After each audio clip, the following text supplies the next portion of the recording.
Hey everyone, it's Lindsay and I am back today with the final Lunchbox Notes video. Now today I'm going to be focusing on shape cards. I'm going to show you two different ways you can make them. And if you want to check out the rest of the Lunchbox Notes in the series, you can head over to the playlist on my YouTube channel. So to start out with, I am starting with a piece of white cardstock that is folded in half. You want to go ahead and make sure that it's folded for this type of card.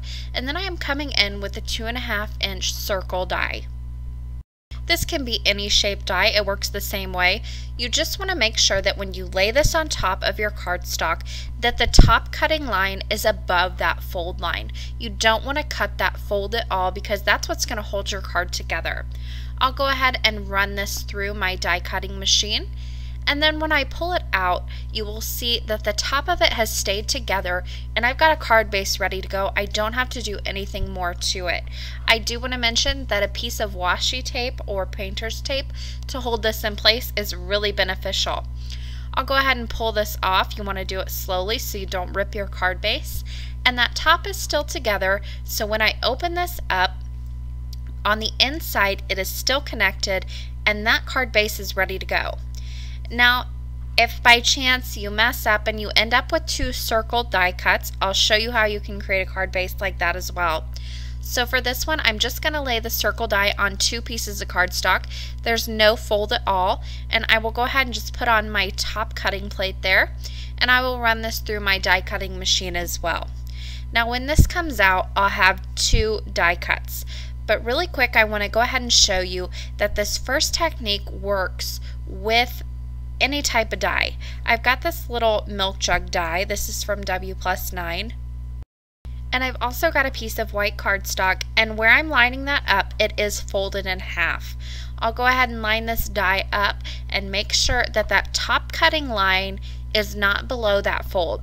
I'll go ahead and run this through my die cutting machine, and then this one you can really see when I pull it out, it is stuck in that die. There's a little opening at the top, so you know it didn't cut through, and when I open it up, it's still connected. I don't need to do anything more to make this a card base.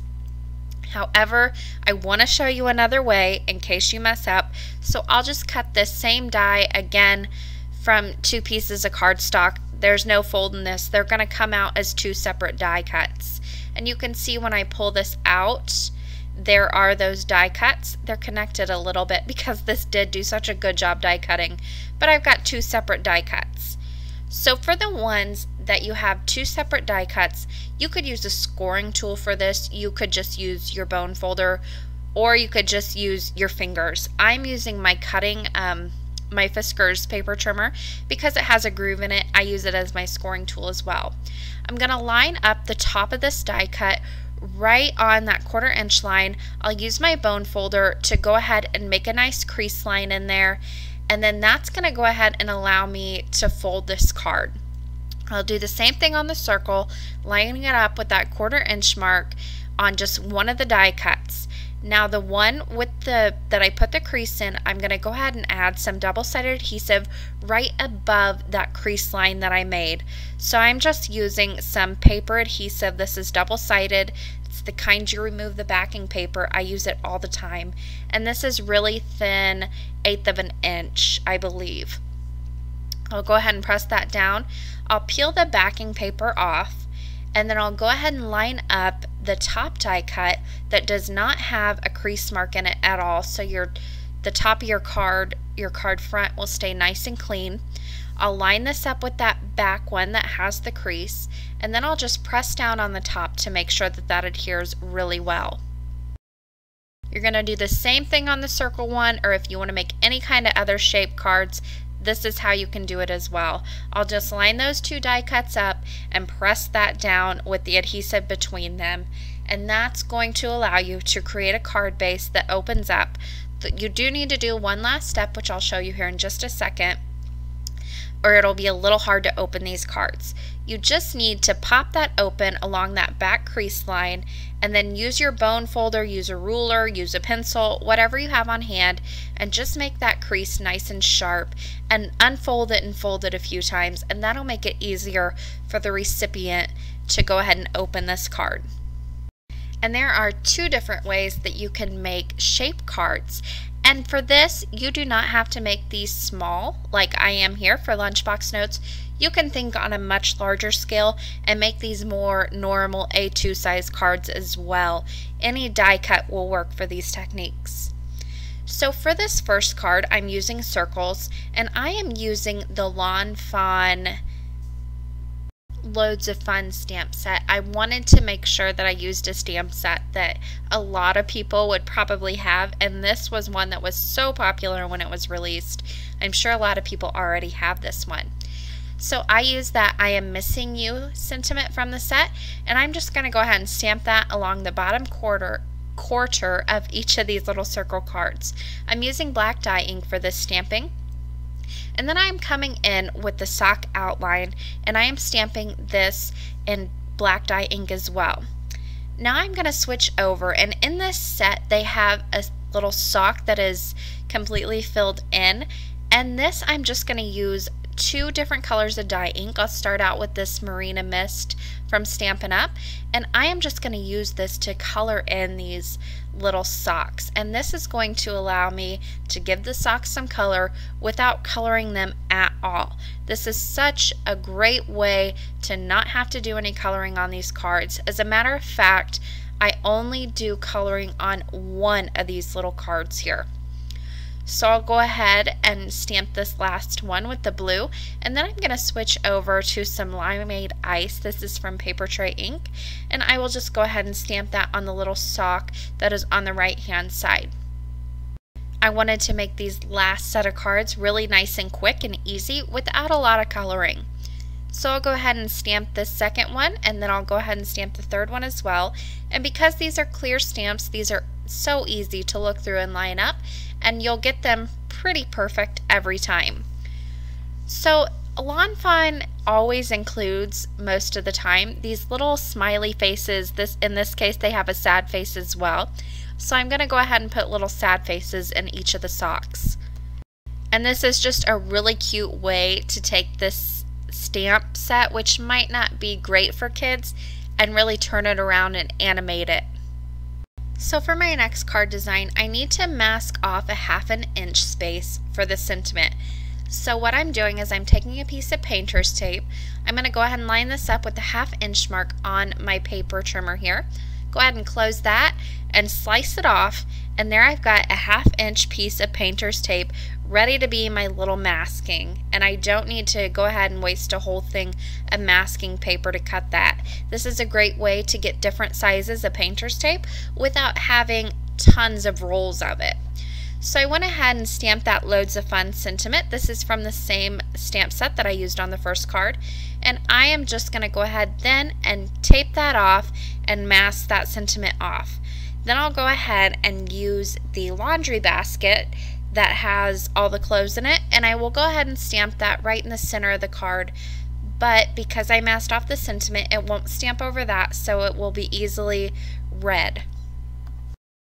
Now I made 2 of these cards with the same design, and I used Memento on both of them because I will do coloring on these 2, and that's it for coloring on this set of cards. That's all I'm going to color on. And I did use my alcohol markers, so I used Memento ink, and I'm not going to do any shading, and you'll see that later on in the video. So I'm going to go ahead, and they have these little words that you can piece together to create your sentiments. So on the top, I'm going to go ahead and stamp "We Have," and then on the bottom, I am stamping "Together." So when I peel this painter's tape off, and I'm just going to do it nice and slowly so I don't tear my cardstock, it says "We have loads of fun together," with the little laundry basket right in the center. Now for my final set of cards, I just stamped on the circle portion of this, I stamped the milk bottle on the outside, and on the inside it says "We are just better together."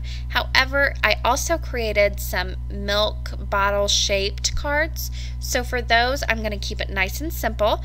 I'm just going to go ahead and stamp the bottle die that lines up with this die cut. And I am using black dye ink because I won't be doing any coloring on these cards at all. And I do want to mention I have switch stamp sets at this point, and I am using the W+9 Milk and Cookies stamp set. I just thought it was such a great way to kind of use this stamp set instead of a love or anniversary card, to use it as a milkshake card for Lunchbox Notes. So I'll go ahead and stamp this other one.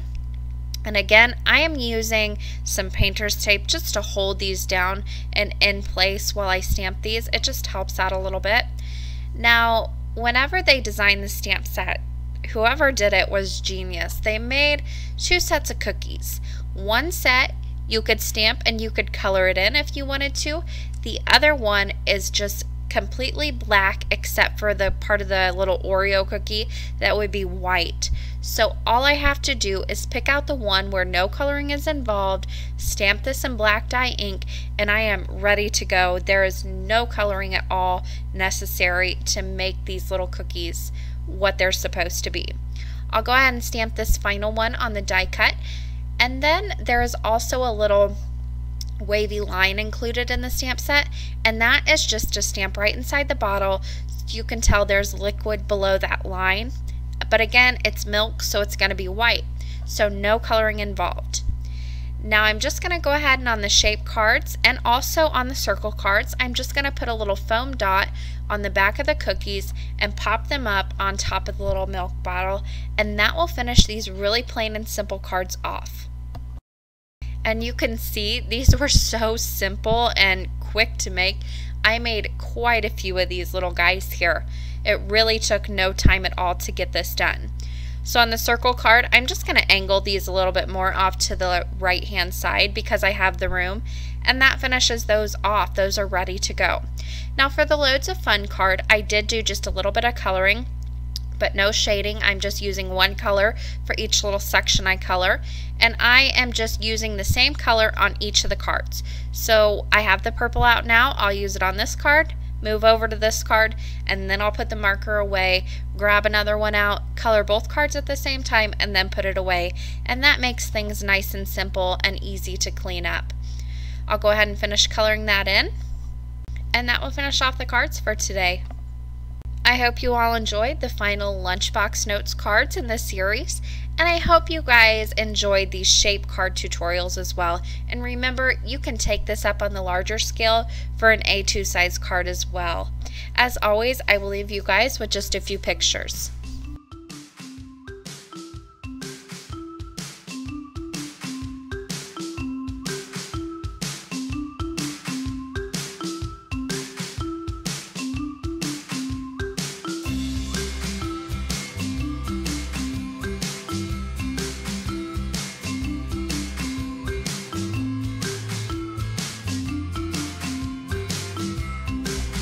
For more information and the supply list, you can head to my blog, craftingwhilecaffeinated.wordpress.com. The link is in the description box below, as well as that eye in the top right hand corner. That will get you there too. Thank you guys so much for watching today, and happy crafting!